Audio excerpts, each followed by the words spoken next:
Break के बाद एक बार फिर आपका स्वागत है। खास मुलाकात जारी है झारखंड विधानसभा के स्पीकर अध्यक्ष सीपी सिंह जी से। जितनी बेबाकी के साथ इन्होंने अब तक बात रखी है, हम उम्मीद करेंगे कि वो सारी बेबाकी आगे भी जारी रहेगी। सीपी सिंह साहब, लोग जानना चाहेंगे, अभी तो आप एक स्पीकर हैं, झारखंड विधानसभा अध्यक्ष के तौर पर आपने गरिमामय पद का निर्वहन किया है सदन के अंदर। पार्टी के साथ भी आपने एक संतुलन बनाए रखा है समर्पित कार्यकर्ता के तौर पर, सदन से बाहर जैसा आपने स्वीकार किया। लेकिन एक इंसान के तौर पर आखिर कौन है सीपी सिंह? कहाँ का आपका परिवार है? कैसे लालन पालन हुआ था और कैसे आप राजनीति में आए थे? देखिए, मेरा जन्म तो पलामू जिला के विश्रामपुर थाना अंतर्गत नोगढ़ा ग्राम में हुआ। चूँकि मेरे माता पिता पहले रांची में भी रहते थे, उस समय भी रह रहे थे, तो मैं यहाँ आता जाता था। लेकिन मैंने अपनी शिक्षा 7वीं कक्षा तक की शिक्षा अपने गांव से, और 8वीं कक्षा में मैं 1968 में अपना नामांकन कराया रांची के मारवाड़ी हाई स्कूल में। और मारवाड़ी हाई स्कूल से पास करने के बाद कॉलेज, फिर लॉ कॉलेज, ये सब सारा मैंने रांची में किया। और फिर मेरी ज़िंदगी शुरू हुई आरएसएस के शाखा में, जब मैं जाना रांची में प्रारंभ किया 1968 में। यानी कि राजनीतिक न सही लेकिन सामाजिक सक्रियता 8वीं कक्षा के विद्यार्थी के तौर पर ही आरएसएस के शाखा में जाने से शुरुआत हो चुकी थी सीपी सिंह साहब की। मैं नहीं, उसके बाद मैं बता रहा हूँ। उसके बाद जब चुनाव हुआ 69 में, फिर 1971 में लोकसभा का चुनाव हुआ, तो मैं एक बूथ कार्यकर्ता, बूथ पर मैंने एक कार्यकर्ता के रूप में अपना जीवन प्रारंभ किया राजनीतिक क्षेत्र में। राजनीतिक जीवन बूथ के कार्यकर्ता के रूप में। लेकिन उस समय के जनसंघ से आपने जी, जनसंघ, तब भारतीय जनता पार्टी नहीं थी, जनसंघ हुआ था। हमारे गांव में भी वहाँ 90% लोग उस समय दिया छाप, उस समय ज़्यादा लोग था, हम लोग का भी उसके ऊपर प्रभाव था जनसंघ का। और स्वाभाविक जब रांची आए तो वैसा ही हमारा लोगों से मुलाकात हुई, और उसके बाद मैं शाखा जाना प्रारंभ किया। और फिर मैं राजनीतिक क्षेत्र में कदम रखा। फिर मैं विद्यार्थी परिषद में काम किया, और 1974 आंदोलन में रहा, परीक्षा का बहिष्कार किया। फिर 1976 में मैं इमरजेंसी में पर्चा बांटते हुए, स्वतंत्रता का मूल प्राण है देखो कौन चुकाता है, बांटते हुए मैं जेल चला गया। मैं 6 महीना 4 दिन तक जेल में रहा। क्या बात है। और रांची और हजारीबाग जेल में।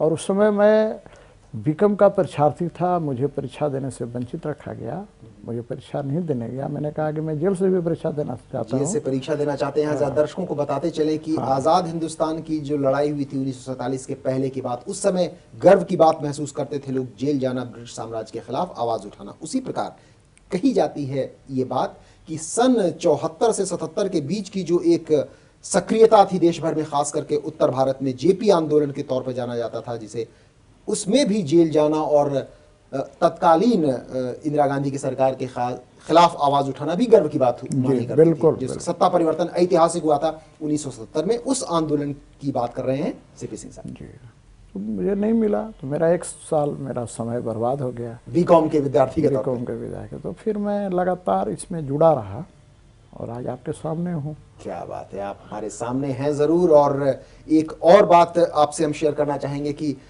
लगातार 4 बार 1995 से लेकर अभी तक रांची से विधायक चुने गए हैं सीपी सिंह जी।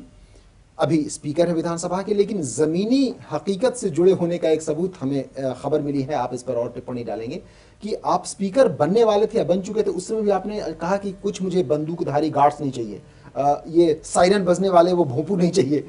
तो ऐसा क्यों? सुरक्षा की अनदेखी से लोग नहीं कहेंगे स्पीकर होने के लिए? नहीं, ऐसा है कि सुरक्षा की अनदेखी भी मैं नहीं चाहता था, लेकिन इतना भी नहीं चाहता था कि जिससे आम जनता उससे हमसे कट जाए। क्योंकि मैं जब स्पीकर हो गया, और जिस दिन मुझे जाना था 6 तारीख को, तो मुझे याद है एक वरिष्ठ अधिकारी, पुलिस अधिकारी हमारे यहाँ आए थे आवास पर, और उन्होंने बताने आए थे कि आपके साथ क्या क्या रहेगा। तो मैंने उन्हें कहा था, रिक्वेस्ट किया कि ऐसा है कि मेरे आगे सायरन नहीं बजे यहाँ पर, खासकर रांची में तो मैं नहीं चाहता हूँ। क्योंकि क्या है कि मैंने देखा है, पहले भी देखा है कि लोग उससे सायरन बजाते हुए, और पुलिस की भूमिका चाहे कहीं की भी हो, मैं देखता हूँ कि जनता के साथ ठीक नहीं रहती है। मतलब वो जो इज्जत कम और भय का ज्यादा होता है। जी, वो डंडा लेकर अब हटाते रहते हैं, ऐसा लगता है कि वो भेड़ बकरी हो, तो मुझे ये पसंद नहीं है। और इसीलिए मैं जब विधानसभा में गया, और जब मुझे वहाँ से आना था, तो मैं विधानसभा से निकल मैं गाड़ी के पास आया और मैंने ड्राइवर को कहा कि सबसे पहले तो हॉर्न का तार खोल दो। बोला नहीं नहीं, बोला अब गलती से बज जाएगा। इसलिए मैं रांची शहर के अंदर जब क्षेत्र में चलता हूँ तो मैं बिल्कुल कोई हॉर्न का प्रयोग नहीं, मेरे आगे न पायलट होती है न जो और पीछे गाड़ी चलती है वो मैं लेकर नहीं चलता हूँ। मैं एक ही गाड़ी में, मैं, मेरा सुरक्षाकर्मी, दो कार्यकर्ता भी उसी में, एक बीच वाला सीट में 3 का है लेकिन 4 हटा देता हूँ, 5 हटा देता हूँ, चलता हूँ। मुझे कहना है कि पहले मैं तो आखिर साइकिल से पैदल चलता, साइकिल चलता था, मोटरसाइकिल चलता था, कार चला, तो कोई मैं बहुत बड़ा व्यक्ति तो नहीं हो गया हूँ कि मुझे भले ही आज स्पीकर के पद पर विद्यमान हैं सीपी सिंह जी, लेकिन साइकिल के दिनों की याद नहीं गई है और इसीलिए शायद ये कुछ संवैधानिक या प्रोटोकॉल की बातों को भी दरकिनार करने में हिचक नहीं रहे हैं। लेकिन एक कुछ ऐसी बात है, उसे अब किस तरीके से कहूँ ये मैं नहीं कह पाऊंगा, उसे वो राजनीतिक कहें, सामाजिक कहें, धार्मिक कहें या आध्यात्मिक कहें, लेकिन सच्चाई एक है कि झारखंड में पिछले 10 सालों के दौरान 8 बार मुख्यमंत्री शपथ ले चुके हैं। सीपी सिंह जी 5वें मेरे आंकड़े के मुताबिक स्पीकर है। मतलब एक राजनीतिक अस्थिरता का माहौल है, किसी को भी संतुष्टि नहीं दिख रही है, झारखंड का विकास नहीं हो रहा है। इन नकारात्मक पहलुओं के कारण के तौर पर एक बात सामने आई है, वास्तु दोष। झारखंड विधानसभा का वास्तु ठीक नहीं है, रांची की झीलें ठीक नहीं है, सरकारी जो बिल्डिंग्स बनी है उसमें वास्तु दोष है और गंभीरतापूर्वक, केवल मजाक की बात नहीं है, आपके पास भी ये प्रस्ताव शायद आया है। तो इस प्रकार के वास्तु दोष वाले प्रस्ताव पर आपकी क्या टिप्पणी है झारखंड के एक तरीके से अगर हम दुर्गति कहें उसके लिए?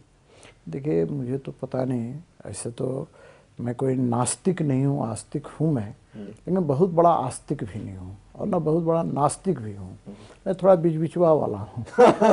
वास्तु दोष आज तक मुझे समझ में नहीं आया है। एक्चुअली मैं जिस घर में अपना मकान में रहता था, पिताजी का बनाया हुआ, वहाँ भी आज तक कभी वास्तु दिखाया नहीं। और जब मैं सब ठीक चल रहा है, सब ठीक चल रहा है। हो सकता है कि आज मुख्यमंत्री नहीं बना हूं मैं और उसी के कारण नहीं बना हो सकता हूं, मैं सोच सकते हैं, आखिर राजनीतिक क्षेत्र में है तो।